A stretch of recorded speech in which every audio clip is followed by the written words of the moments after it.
साल 1971 20 अगस्त को एक बंगाली पायलट कराची के मौरीपुर एयरपोर्ट पर पोस्टेड था। आज वेदर बाकी दिनों के मुकाबले ज्यादा खराब था। इसका शरीर तो यहाँ पर था लेकिन मन कहीं और। इसका मन डिस्ट्रैक्टेड इसलिए था कि ये अपने 20 साल के करियर में एक क्राइम करने जा रहा था। ये पायलट वहां से एक फाइटर प्लेन को हाईजैक करके भागने की फिराक में था। इस कारण से इसके मन में कई तरह के विचार आ रहे थे, कभी अपने फैमिली को लेकर तो कभी अपनी कंट्री को लेकर। हालांकि उसके इंटेलिजेंस एजेंसी के सीनियर ऑफिसर को इस पर पहले से ही शक था, तो इस कारण से इस पर कड़ी नजर रखी जा रही थी। इसे पता था कि इस काम को करने में कितना रिस्क है, लेकिन इसके बाद भी वो अपना इंटेंशन बदलने को तैयार नहीं था। अंततः इसने इस इंसिडेंट को अंजाम दिया। अब सवाल यह है कि इसके बाद हुआ क्या। ये फाइटर पायलट फाइटर प्लेन को क्यों हाईजैक करना चाहता था और इसे कहां ले जाना चाहता था, जानेंगे इन बातों को इस वीडियो में, तो बने रहिए हमारे साथ वीडियो के अंत तक। देखिए, साल 1947 में भारत से एक अलग देश पाकिस्तान बनता है। ये दो हिस्सों में बटा हुआ था, एक वेस्ट पाकिस्तान और दूसरा ईस्ट पाकिस्तान। कुछ सालों के बाद ईस्ट पाकिस्तान के लोग अपने लिए वेस्ट पाकिस्तान से अलग देश की मांग करने लगे। इसके बाद सालों से चले आ रहे फ्रीडम का ये मूवमेंट दिन ब दिन तेज होता जा रहा था। अब इसे दबाने के लिए पाकिस्तानी आर्मी ने यहाँ के लोगों पर ऑपरेस करना शुरू कर दिया। ऐसे में यहाँ के लोग एट्रोसिटीज से बचने के लिए बड़ी संख्या में भागकर भारत आने लगे। अब भारत में रेफ्यूजी क्राइसिस की प्रॉब्लम बढ़ने लगी। इस कारण से भारत पर वेस्ट पाकिस्तान के खिलाफ कार्रवाई करने का प्रेशर भी बढ़ने लगा। फिर 31 मार्च 1971 को भारत की प्राइम मिनिस्टर इंदिरा गांधी ने इंडियन पार्लियामेंट में भाषण देते हुए ईस्ट पाकिस्तान के लोगों की मदद करने की बात कही थी।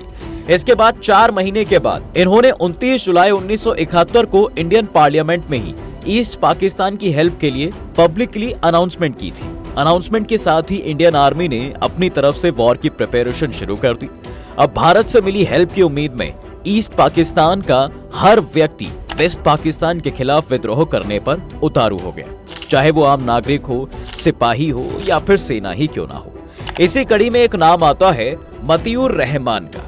मतियूर रहमान ने अपनी primary education Dhaka collegiate school से पूरी की थी। उसके बाद ये वेस्ट पाकिस्तान में पाकिस्तान एयरफोर्स स्कूल सरगोधा में भर्ती हो गए। फिर 15 अगस्त 1961 को ये रिसालपुर में पाकिस्तान एयरफोर्स एकेडमी में शामिल होते हैं। 2 साल बाद मतियूर रहमान यानी 22 जून 1963 को 36वें जीडी कोर्स से एक पायलट ऑफिसर के रूप में नियुक्त किए गए। यहाँ से इन्हें वेस्ट पाकिस्तान के कराची में मौरीपुर एयरबेस में नंबर 2 स्क्वाड्रन में तैनात कर दिया गया। फिर यहाँ पर ये T-33 जेट विमान का ट्रेनर बना दिए गए। अब देखिए, वेस्ट पाकिस्तान में मतियूर रहमान अपनी सेवा तो दे रहे थे, जबकि ईस्ट पाकिस्तान के लोगों पर पाकिस्तान की गवर्नमेंट एट्रोसिटी कर रही थी। मतियूर रहमान ईस्ट पाकिस्तान के रहने वाले थे। अब 20 अगस्त 1971 को दोपहर के आसपास अपनी दूसरी उड़ान के लिए कराची के मौरीपुर हवाई अड्डे पर fighter pilot student Rashid Minhas तैयार थे। इसके ट्रेनर थे मतियूर रहमान।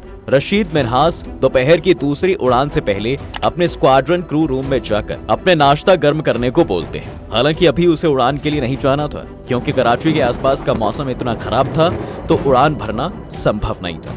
लेकिन थोड़ी देर में अचानक मौसम काफी साफ हो गया, जिसके बाद किसी ने मिन्हास से आकर कहा कि उड़ान के लिए तैयार रहे। जानकारी मिलने के बाद रशीद मिन्हास अपना नाश्ता बीच में ही छोड़कर फ्लाइट लेफ्टिनेंट हसन अख्तर से फ्लाइट की इंफॉर्मेशन लेने चले गए।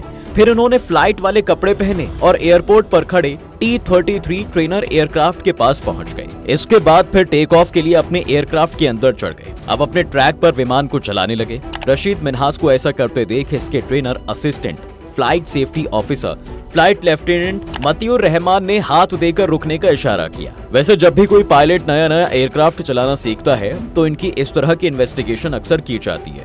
जब मिन्हास को खैर रोका गया तो उसे लगा कि भाई ये इन्वेस्टिगेशन का एक नियम होगा, तो इसलिए ऐसा किया जा रहा है। अभी एयरक्राफ्ट पूरी तरह से रुका भी नहीं था कि मतियूर रहमान खुली हुई कनोपी के जरिए ट्रेनर की पिछले कॉकपिट सीट पर चढ़ गए। चढ़ने के बाद उन्होंने ऐसा दिखावा किया कि जैसे वे कॉकपिट की जांच कर रहे हैं। मतियूर रहमान इस समय बिना पैराशूट और हेलमेट के ही थे, लेकिन यहाँ मतियूर रहमान के इरादे कुछ और ही थे। ये एक बंगाली ऑफिसर ईस्ट पाकिस्तान में पाकिस्तानी सेना के द्वारा की जा रही एट्रोसिटी से बिल्कुल भी खुश नहीं थे। इन्होंने अपने दोस्त सदरुद्दीन के साथ मिलकर विमान हाईजैक करने की योजना बनाई थी। दोनों का इरादा था कि भाई विमान को लेकर जो है पास के भारतीय वायु सेना बेस भुज भाग चलते हैं। यहाँ इन्हें भारत से हेल्प मिलने की एक्सपेक्टेशन भी थी। अब इससे पहले कि रशीद मिन्हास कुछ समझ पाता, विमान रनवे पर तेजी गति से दौड़ने लगा। इसे रफ्तार दी मतियूर रहमान ने। अब इस सीन को देखकर रशीद मिन्हास को समझते ये देर नहीं लगी कि भाई उसके एयरक्राफ्ट का अपहरण करने की कोशिश हो रही है, क्योंकि ईस्ट पाकिस्तान में हो रहे विद्रोह से वो वाकिफ था। देखते ही देखते T-33 trainer aircraft take off कर गया। आगे की घटना का वर्णन उस समय वहां ATC में तैनात एक ऑफिसर कैप्टन फरीद उस्मा बताते हैं। उन्होंने बताया कि मैं देख सकता था कि अब दोनों पायलट में एयरक्राफ्ट को अपने कंट्रोल में लेने के लिए संघर्ष होने लगा। अब विमान के टेक ऑफ होते ही ATC में तैनात अन्य ऑफिशियल्स ने एयरक्राफ्ट के गायब होने का अलर्ट जारी कर दिया। उन्होंने उन्हें रोकने के लिए 2 F-86 सेबर एयरक्राफ्ट भेजे जो उस समय रनवे पर उतरे ही थे। इन विमानों को विंग कमांडर शेख सलीम और उनके wingman flight lieutenant Kamran Qureshi चला रहे थे, लेकिन रडार से उस एयरक्राफ्ट का कोई पता नहीं चला क्योंकि वो बहुत ही कम ऊंचाई पर उड़ रहा था। थोड़ी देर में ही 2 और F-86 एयरक्राफ्ट को T-33 ट्रेनर एयरक्राफ्ट का पता लगाने के लिए भेजा जाता है। इन्हें फ्लाइट लेफ्टिनेंट अब्दुल वहाब और फ्लाइट लेफ्टिनेंट खालिद महमूद उड़ा रहे थे। इन दोनों को भी उसका कोई सुराग नहीं मिला। फिर यहाँ के ऑफिशियल्स ने चाल चलते हुए एक फेक मैसेज भेजा कि F-86 विमान T-33 के ठीक पीछे है और अगर वो वापस अपने स्थान पर नहीं आता है तो उसे मार गिराया जाएगा। मिन्हास को निर्देश देने शुरू कर दिए गए कि वो विमान से इंजेक्ट करें, लेकिन इस मैसेज का कोई भी असर नहीं हुआ। खैर काफी देर तक किडनैप्ड T-33 ट्रेनर एयरक्राफ्ट का पता नहीं चल सका था। फिर दोपहर में कराची के ही शाहबंदर पुलिस स्टेशन से एक फोन आता है। पुलिस ऑफिसर कहता है कि हमारे पुलिस स्टेशन से कुछ दूर एक एयरक्राफ्ट क्रैश हो गया और उसमें सवार दोनों पायलट की मौत हो गई है। इतना सुनने के बाद तुरंत एक हेलीकॉप्टर राहत अभियान के लिए वहां पर भेजा गया। जब ये लोग वहां पहुंचे तो उन्होंने एक तालाब के बगल में एक धंसी हुई T-33 की पूंछ देखी, जिस पर उसका नंबर 56-1622 लिखा हुआ था। अब ये लोग कंफर्म हो गए कि भाई ये वही विमान है जिसका अपहरण किया गया था। यानी मतियूर रहमान के द्वारा विमान को भारत ले जाने की साहसिक योजना सफल नहीं हो पाई। T-33 विमान भारतीय सीमा से महज 32 मील पहले थट्टा नामक स्थान पर क्रैश होकर जमीन पर गिर गया था। जमीन पर मौजूद चश्मदीदों ने विमान को लड़खड़ाते हुए उड़ते हुए देखा, जिसका मतलब था कि एयरक्राफ्ट के अंदर कंट्रोल के लिए संघर्ष चल रहा था। खैर बाद में इस घटना की जांच के लिए गठित एयर इन्वेस्टिगेशन बोर्ड ने अपनी रिपोर्ट में कहा भी था कि उड़ान के दौरान कैनोपी लॉक नहीं किया गया था। बाहरी हवा के प्रेशर में वो कुछ देर तक अपनी जगह पर रहा, लेकिन जब विमान गलत दिशा में उड़ने लगा तो कैनोपी हवा में उड़ गई और विमान के पिछले हिस्से से टकराया, जिससे विमान औंधे मुंह जमीन पर गिर गया। शायद इसी वजह से मतियूर रहमान कॉकपिट से बाहर उड़ गए, क्योंकि एयरक्राफ्ट को कंट्रोल में लाने के लिए उन्हें अपनी सुरक्षा बेल्ट बांधने का समय ही नहीं मिला। इस कारण से इनका शव क्रैश साइट से कुछ दूरी पर मिला था। इस घटना की जांच कर रही टीम को मतियूर रहमान के शव के पास एक खिलौना पिस्तौल भी मिली थी। वहीं राशिद मिन्हास का शव क्रैश प्लेन में ही मिला था और बाद में ऑफिशियल्स द्वारा यह अनुमान लगाया गया कि किडनैपिंग प्लान बनाते समय मतियूर रहमान ने एक गलत अनुमान लगाया होगा। उसने सोचा होगा कि वो इस दुबले पतले जेंटल नेचर वाले स्टूडेंट पर काबू पाने में कैपेबल होगा। इसने पाकिस्तान के प्राइड और ऑनर को बनाए रखने के लिए खुद को सैक्रिफाइस करना पसंद किया।